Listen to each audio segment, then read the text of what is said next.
Realitanya Anies memang tidak selevel Jokowi. Gak adalah cerita bahwa Jokowi panik, kepanasan, keringetan. Kelakuan kubu Anies ini memang memalukan dan mempermalukan Anies sendiri. Ayolah berhentilah berhayal dan berbohong. Ayolah gunakan akal sehat, karena hanya dengan akal sehat bangsa ini akan selamat. Berhentilah juga memojokkan Anies seolah-olah Anies itu he is nothing ya. Kalau he is nothing tentu he will not be nominated by Nasdem as the presidential candidate. Bodoh sekali Nasdem mau menominasikan Anies kalau dia nggak ada apa-apanya, ya kan? Jujur, saya takut dengan Anies kalau jadi presiden. Hancur negeri ini, pecah NKRI. Itu katanya ya. Akan dijual negeri ini. Dia bukan alien, bukan manusia planet yang tiba-tiba muncul begitu saja merusak bumi ini atau merusak negeri ini. Dia adalah gubernur DKI Jakarta, mantan menteri pendidikan yang bisa kita lihat track recordnya. Ya kan? Apakah dia menjadi track record pemecah belah bangsa? Apakah dia memiliki track record untuk membuat negeri ini akan dijual ke luar negeri? Apa nggak kebalik tuh nanti yang kritis pada pemerintahan sekarang?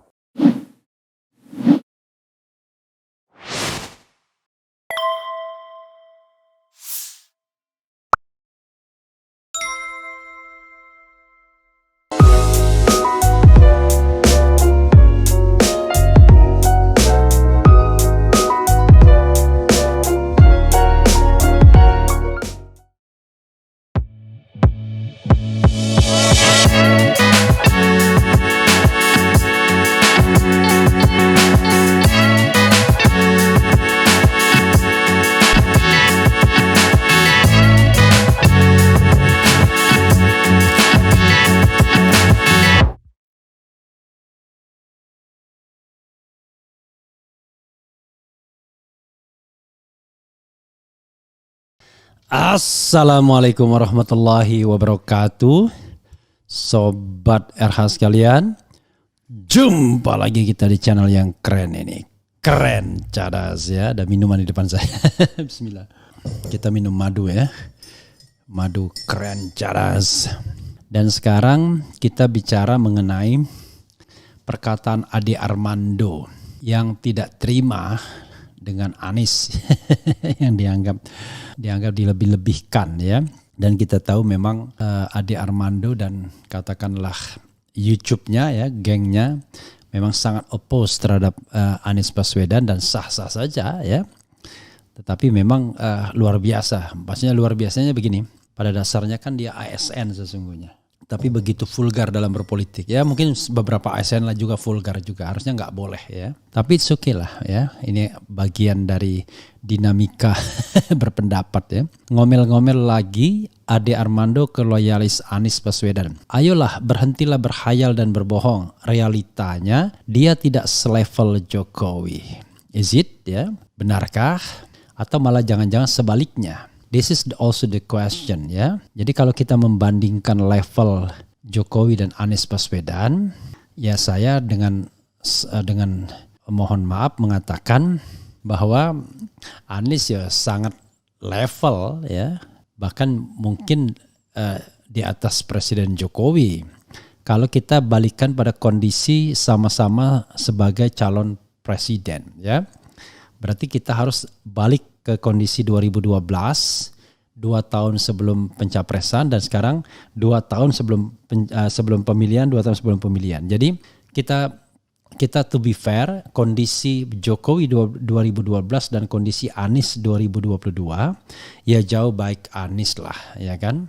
Jadi kita harus frankly speaking, jangan juga kemudian kita menutup mata dengan data-data yang sifatnya kuantitatif ya. 2012 Presiden Jokowi itu baru saja dia terpilih sebagai gubernur DKI. Belum ngapa-ngapain, ya kan? Baru mau dilantik sebagai gubernur DKI. 2022 Anies sudah paripurna menjadi gubernur DKI. Oke, Jokowi menjadi wali kota Solo, tapi Solo adalah kota yang homogen ya, bukan kota yang challenging.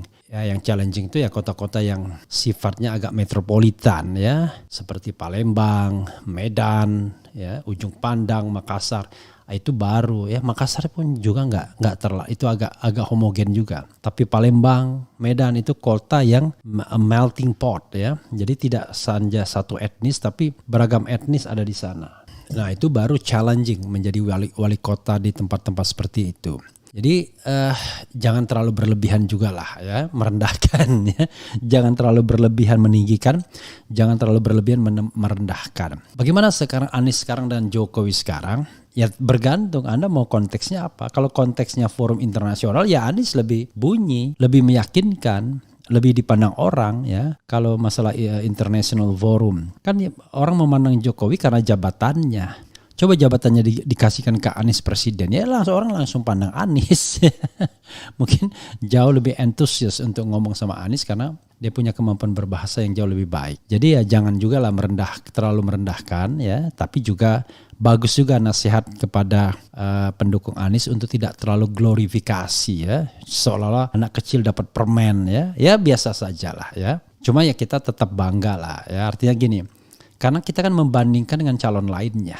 Calon lainnya itu Ganjar sama Prabowo. Kalau Prabowo Subianto ya sama, punya kemampuan bahasa asing juga. Dan dia menjabat Menteri Pertahanan yang memang harus hadir di dalam acara itu. Bahkan dia berpidato kan mengenai singkong. Kira-kira begitu. Yang tidak diundang, tidak diajak kan begitu adalah jagoannya Ade Armando, dalam hal ini Ganjar Pranowo. Karena memang kalau untuk level internasional seperti itu ya, forum internasional, Ganjar gak bunyi, itu masalahnya. Karena kan kita paham lah ya, dia kan tidak pernah sekolah di luar negeri, menyelesaikan S1 di UGM, S2-nya di UI kalau tidak salah. Beda sama Anies yang 6 tahun di Amerika Serikat. Even bahasa Inggrisnya Anies pun pasti lebih baik daripada bahasa Inggrisnya Ade Armando, kan kira-kira begitu. Lisannya. Dan Ade Armando bahasa Inggrisnya lebih baik dari saya. Jadi kita harus akui lah ya, kira-kira begitu ya. Artinya jauh lebih baik lah ya. We are nobody sesungguhnya. Jadi bukan siapa-siapa. Tapi dalam menganalisis kan kita boleh membandingkan ya. Kalau misalnya saya Ade Armando dibandingkan Anies, ya tetap lebih baik Anies ya. Ade Armando dibandingkan saya mungkin lebih baik Ade Armando. Saya dibandingkan dengan si X mungkin lebih baik saya. Mungkin. Namanya mungkin ya. Tapi sekali lagi ya, kalau kita bicara balik lagi sesama seorang muslim ya nggak boleh lah saling membanggakan ya. Kita nih makhluk Tuhan, nggak ada apa-apanya sebenarnya ya. Kalau diberikan kelebihan sedikit ya, kelebihan itu karena milik Tuhan yang Maha Kuasa. Mudah sekali diambilnya kalau mau ya. Dikasih hilang ingatan, dikasih penyakit apa namanya itu yang bisa memori otak hilang, selesai kita ya. Jadi saya kira tidak perlu juga eyel-eyelan debat soal kemampuan ini ya. Lebih baik hal yang lebih positif saja. Coba kita bacakan ya. Pegiat sosial media sekaligus dosen FISIP UI Ade Armando melontarkan sindiran keras kepada loyalis Anies Baswedan yang dalam 1-2 hari belakangan ini membangga-banggakan junjungannya yang hadir menjadi pembicara dalam forum KTT G20 di Nusa Dua, Bali. Menurut Ade banyak sekali kebohongan yang dipertontonkan loyalis Anies Baswedan. Salah satunya mereka mengklaim junjungannya diundang secara khusus pada acara tersebut. Bahkan mereka juga menyebut Jokowi kalah jauh dari Anies Baswedan. Namun nyatanya, lanjut Ade, Anies sama sekali tak diundang. Dia yang mengajukan diri mengisi acara tersebut. So what is the problem? Saya nggak melihat masalah ya. Gini, sederhananya adalah apakah Anda mengajukan diri, apakah Anda diundang, itu sama. If you have no quality, then you will be not invited. Kan masalahnya itu. Kalau nggak punya kualitas ya nggak mungkin diundang lah. Nah cuman in international competition sometimes and then you have to apply ya. Tapi apply-nya just filling the form ya about yourself and then your interest, that's all. Selesai.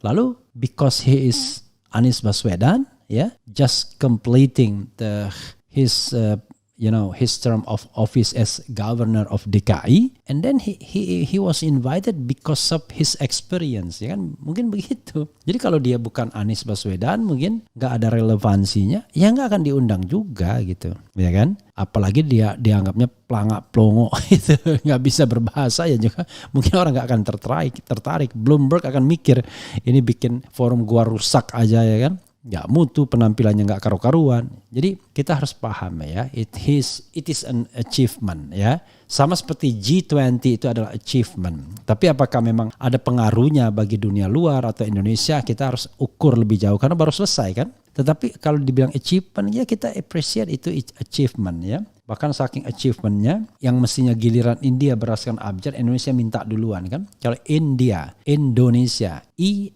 duluan dibandingkan O kan. Indi sama Indo kan mestinya duluan Indi. Tapi rupanya India rela hati memberikan kesempatan kepada Indonesia lebih dulu ya kan. Oke, kita bacakan terus ya. Realitanya Anies memang tidak selevel Jokowi. Apa bedanya ya? Nggak adalah cerita bahwa Jokowi panik, kepanasan, keringetan. Kelakuan kubu Anies ini memang memalukan dan mempermalukan Anies sendiri. Ayolah berhentilah berhayal dan berbohong. Ayolah gunakan akal sehat. Karena hanya dengan akal sehat bangsa ini akan selamat. Kata Ade dalam sebuah video yang tayang di saluran YouTube. Ade Armando menyayangkan ya loyalis Anies yang cenderung berbohong soal kehadiran ex-gubernur DKI Jakarta itu pada acara KTT G20. Ini bukan orang-orang biasa. Mereka ada yang datang dari politisi, dari partai-partai besar hingga akademisi di beberapa universitas ternama. Tak kurang dari anggota Komisi 6 DPR RI dari Partai Demokrat, Herman Khairon, kepada media bilang kehadiran Anies Baswedan dalam forum G20 menunjukkan kinerjanya diakui dunia. Ada pula, wah ini kan opini, nggak ada bohongnya kan. Ada pula sama seperti klaimnya, one of PDIP member, he said that Mr. Jokowi is suitable for the UN Secretary General after completing his term of office as the President of Republic of Indonesia kan begitu. Oke. Ada pula loyalis bernama Jamiluddin Ritonga, dosen di Universitas Esa Unggul yang bilang diundangnya Anies membuktikan dia memang bekerja dan berprestasi selama memimpin DKI Jakarta, kata Ade. Kata Jamiluddin, mereka tentu tidak mengundang sembarang orang untuk berbicara di forum tersebut. Hanya orang yang punya kapasitas dan prestasi menonjol yang diundang untuk berbicara di forum G20 tambahnya. Menurut Ade, para loyalis Anies itu harus segera menarik kata-katanya sebab kehadiran Anies di KTT G20 sama sekali bukan diundang karena prestasinya. Ade menyebut klaim para loyalis tersebut jelas sangat memalukan. Dia bahkan bilang tuduhan bahwa Anies pemimpin hasil pencitraan tentu terbantahkan dengan sendirinya. Mereka yang merendahkan Anies, kata Jamiluddin, seharusnya mencabut penilaian pada Anies kalau masih punya rasa malu tuntasnya. Jadi sobat era sekalian, ya ini nggak jelas ini kalimat terakhirnya ini ya. Ini kalimatnya Jamiluddin Ritonga yang dikutip oleh Ade Armando ya. Jadi sobat era sekalian, sekali lagi bagi saya not necessary ya Anies hadir atau tidak G20, diundang atau kemudian dia mengisi filling the form, itu soal yang menurut saya nggak penting ya untuk diperdebatkan lebih lanjut. Bahwa dia punya kapasitas untuk berbicara di international forum, ya itu yang kita nggak bisa bantah kan, ya kan? Dia punya kemampuan untuk itu yang presiden nggak bisa. Presiden ketika memberikan pembukaan kan membaca bahasa Inggris dengan terbata-bata ya, dengan pronunciation yang ya katakanlah masih sangat kasar ya kita juga nggak baik-baik amat, tapi saya kira karena kita orang tua ya bukan anak-anak kecil, anak-anak muda yang hidup spending sometimes in US, in Singapore ya since the beginning of his age ya or her age, jadi dia bahasa Inggrisnya lancar sekali. Kita kan orang-orang yang sudah senior ya, mungkin di sekolahnya pun S2 gitu, tidak dari S1 dan lain sebagainya. Nah, karena itu biasa saja sesungguhnya, tapi kemampuan itu memang ada dan harus kita akui kan. Jadi kalau misalnya Jokowi membuka bahasa Inggris sebentar, lalu sisanya the rest of his speech in bahasa kan. Kalau Anies kan tidak lihat teks, dia ngomong explaining ya kan with fluent English kan begitu, tanpa lihat teks dan lain sebagainya. Tentu dari sana saja orang kasat mata kan udah tahu bedanya ya kan. Anaknya lebih canggih lagi. Mungkin Gibran juga bagus bahasa Inggrisnya, Kaisang juga bagus. Mereka kan generasi muda yang beruntung punya bapak yang punya uang sehingga bisa mengirimkan mereka sekolah ke Australia, ke Singapura, atau ikut bapaknya yang mendapatkan beasiswa dan lain sebagainya ya.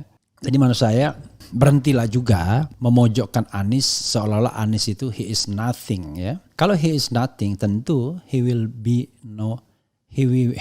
not be nominated by Nasdem as the presidential candidate. Bodoh sekali Nasdem mau menominasikan Anies kalau dia nggak ada apa-apanya ya kan. Surya Paloh bukanlah orang yang butuh pencitraan untuk menominasikan orang, dia butuh orang yang mau menang. Itulah sebabnya salah satu keberhasilan Nasdem dalam pemilihan kepala daerah adalah dia betul-betul survei calon-calon kepala daerahnya siapa yang kira-kira punya potensi menang. Kalau punya potensi menang dia dukung ya, based on scientific proof ya. Karena itu ya jadi harus betul-betul kita melihatnya ya sebagai sesuatu yang logical, sesuatu yang logis ya. Kenapa seorang Surya Paloh mau menominasikan Anies Baswedan? kalau dia nobody, bodoh sekali Surya Paloh ya. Kira-kira begitulah sobat daerah sekalian. Oke, sobat daerah sekalian itu saja ya. Wassalamualaikum warahmatullahi wabarakatuh.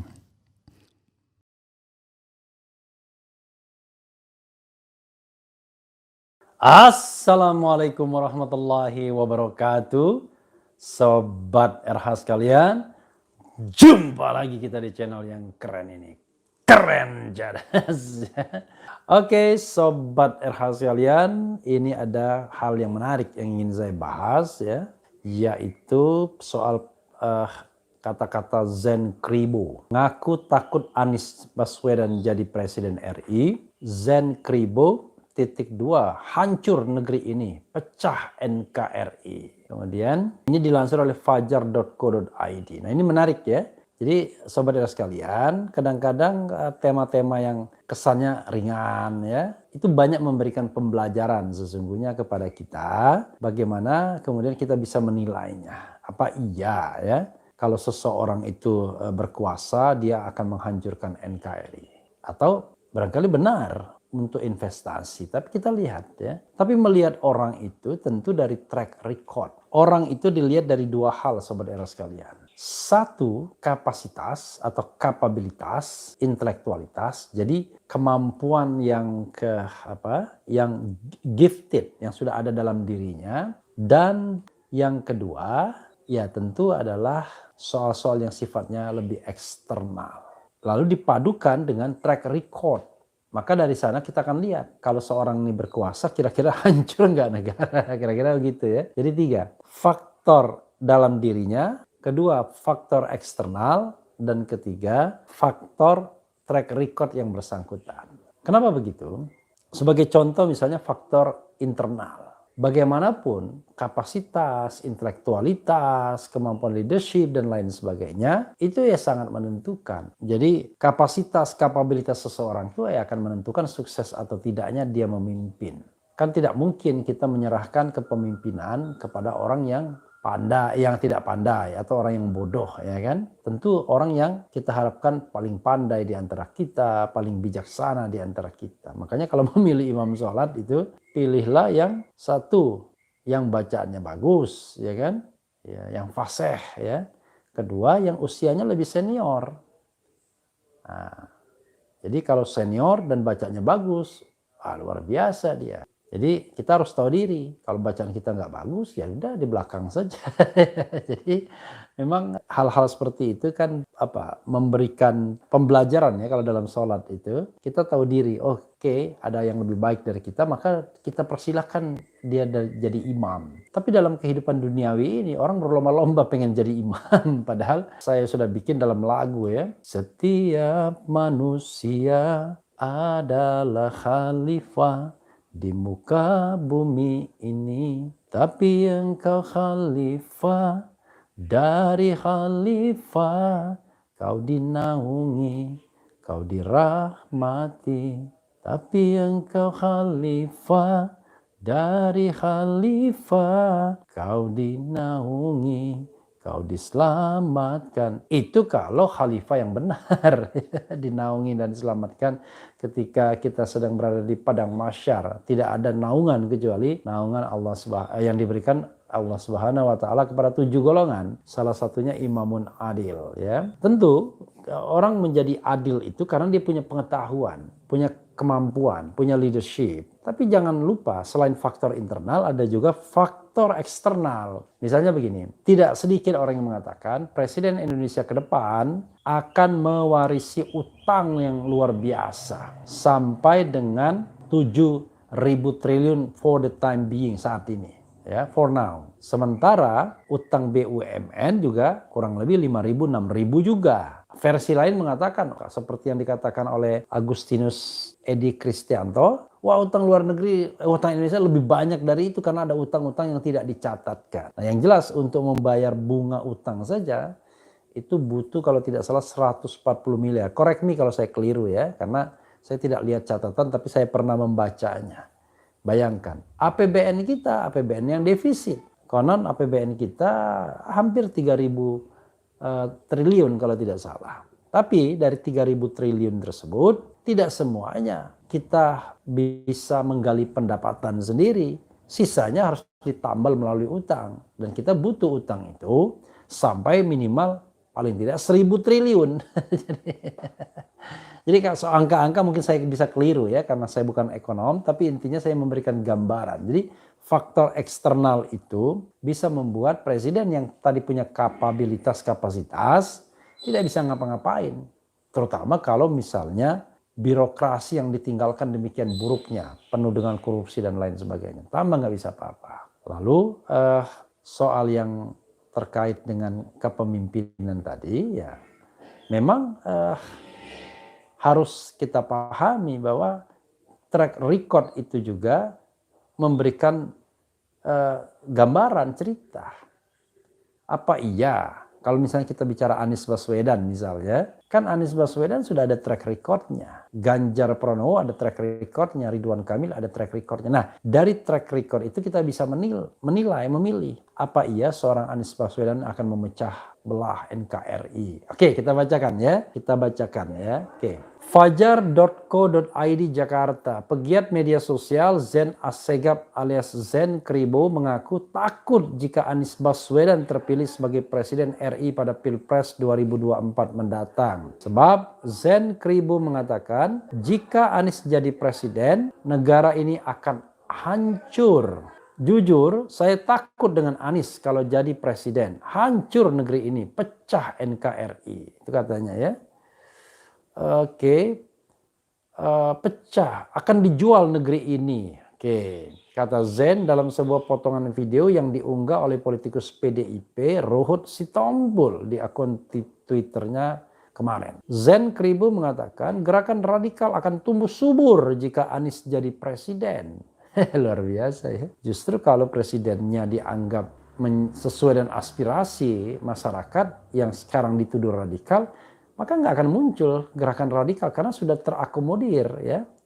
Nah, kecuali radikal kiri jadinya akan terjadi begitu. Gerakan-gerakan radikal ini bahwa agama akan tumbuh subur, tutur pria yang mengaku sebagai Habib itu. Oleh karena itu Zen Kribo mengimbau kepada masyarakat jika hendak memilih presiden selanjutnya maka pilihlah calon yang didukung oleh Jokowi. Kalau yang didukung oleh Jokowi itu Anies Baswedan gimana? This is a silly question, tapi ya bisa terjadi kan. Besok kalau Anda mau pilih presiden, pilih yang dukung Jokowi. Istilahnya kalau di zaman Nabi, kita yang awam ini, kita ikut orang yang benar. Siapa sekarang kita punya yang orang benar? Siapa kita punya presiden yang terbaik? Adalah Jokowi jelasnya ya. Jadi besok di 2024 kita pilih siapa yang didukung oleh Jokowi. Kita bersatu. Untuk apa? Untuk melawan mereka ini sambungnya. Video berdurasi 1 menit 5 detik itu direspons baik oleh Ruhut Sitompul. Mantan kader Partai Demokrat ini mendukung pernyataan Zen tersebut. Ya kita bisa lihatlah model-model pendukungnya. Biasanya model-model pendukungnya itu selalu melakukan kekerasan verbal ya. Biasanya begitu. Oke. Aku kasih nilai 100, waspadalah NKRI harga mati. Pancasila ideologi negara, Indonesia tercinta yang harus terus kita lestarikan. Sukron Habib Kribo merdeka, kata Ruhut Sitompul, luar biasa. Apa komentar saya yang pertama, sobat sekalian, this is about politics. Ya. This is a politic, this is truly politics. Jadi ini adalah soal politik saja, sobat sekalian. Ya. Ada pendukung Presiden Jokowi, ada pendukung rezim yang ingin berlanjut, ada orang yang ingin rezim diakhiri, diganti dengan rezim yang baru. Tidak hanya pergantian aktor. Dan itu lazim dalam politik ya. Orang bosan dengan Demokrat, pengen Republik. Bosan dengan Republik, pengen Demokrat. Itu di Amerika Serikat. Nah sekarang orang bosan dengan arus tengah kiri, pengen arus tengah kanan. Karena realitas politik Indonesia ini, realitas kiri dan kanannya itu adalah Islam nasionalis. Jadi kalau seorang orang rindu politik lebih mengarah ke tengah kanan, ya itu pasti karena orang merasa kecewa dengan pemerintahan Presiden Jokowi yang jelas-jelas lebih di-endorse politik tengah kiri. Ya sederhana saja melihatnya ya sahabat sekalian. Nanti siapa yang didukung oleh rakyat, maka ya kita terima sepanjang itu pilpresnya fair, demokratik ya, democratic election. Kalau tidak democratic election ya nggak ada gunanya kita ngomong seperti ini. Contoh tidak demokratiknya, satu, masih diterapkannya presidensial threshold. Bayangkan kalau usulan Caimin direalisasikan dengan calon tunggal, maka tidak usah lagi kita bicara soal ancaman Anies Baswedan dan lain sebagainya. Calon tunggal itu pastilah dari rahim istana. Karena istana sekarang menguasai 81 lebih kursi di parlemen. Yaitu partai-partai yang berhak untuk mengajukan pasangan calon presiden dan wakil presiden. Saya sudah berkali-kali ingatkan kan, kalau mereka kompak, mereka mengajukan satu calon atau dua calon, dua-duanya siapapun yang menang, yang jelas mereka bagi-bagi kekuasaan, maka hancurlah demokrasi di negeri ini. Tapi dalam perspektif pendukung Presiden Jokowi atau dalam perspektif pendukung rezim, hal ini menjadi berkah. Karena mereka meyakini presiden yang terbaik adalah Presiden Jokowi. Tapi kan kita harus hargai juga pendapat pihak lain yang justru mengatakan hancur negara ini karena kepemimpinan Presiden Jokowi. Utang numpuk, ya, potensi proyek mangkrak dan lain sebagainya. Nah itu orang yang bernarasi dengan fakta, data, dan angka serta argumentasi. Nah kalau pinggirannya itu orang yang tidak mampu berargumentasi dengan gampang mengatakan pengkritik Jokowi kadrun, ya kan? Kemudian orang sakit hati, orang pecatan, ya itu saja. Ya itu orang yang pinggiran, yang tidak mampu berargumentasi. Jadi kalau kita mau argumentasi, ya kita harus katakan you name it, ya. Tapi kalaupun lagu saya mengatakan zonder prestasi, itu saya memaknainya sebagai prestasi di akhir masa pemerintahan, ya. Karena kalau kita bagi raport, itu ulangan-ulangan sehari-hari itu yang nggak dihitung sebagai prestasi. Ranking itu kan ditentukan di akhir masa jabatan, pas kenaikan misalnya. Nah, nanti setelah pemerintahan Presiden Jokowi berkuasa selama 10 tahun, maka kita akan melihat kan damage dan benefitnya. Lebih banyak benefitnya atau lebih banyak damage-nya, lebih banyak kerusakannya. Kerusakan itu bisa fisik, bisa non-fisik sifatnya. Jadi marilah kita menilainya secara objektif. Seperti korupsi misalnya, saya mengatakan belum ada Presiden Republik Indonesia yang berhasil mengatasi korupsi. Itu sudah saya nyatakan di acara pernah Indonesia Lawyers Club, ya. Kira-kira ya menjelang Pilpres 2019. Belum ada yang berhasil. Kita berusaha untuk objektif juga. Oke. Kembali kepada kekhawatiran tadi, Anies akan menjadi pemecah belah NKRI. Menurut saya terlalu berlebihan juga. Karena dia bukan alien, bukan manusia planet yang tiba-tiba muncul begitu saja merusak bumi ini atau merusak negeri ini. Dia adalah gubernur DKI Jakarta, mantan menteri pendidikan yang bisa kita lihat track recordnya. Ya kan? Apakah dia menjadi track record pemecah belah bangsa? Apakah dia punya track record, ya? Dia punya track record pemecah belah bangsa? Apakah dia memiliki track record untuk membuat negeri ini akan dijual ke luar negeri? Ya kan? Apa nggak kebalik tuh nanti yang kritis pada pemerintahan sekarang. Jadi itu kita bisa lihat ya. Soal kapasitas, soal kapabilitas ya.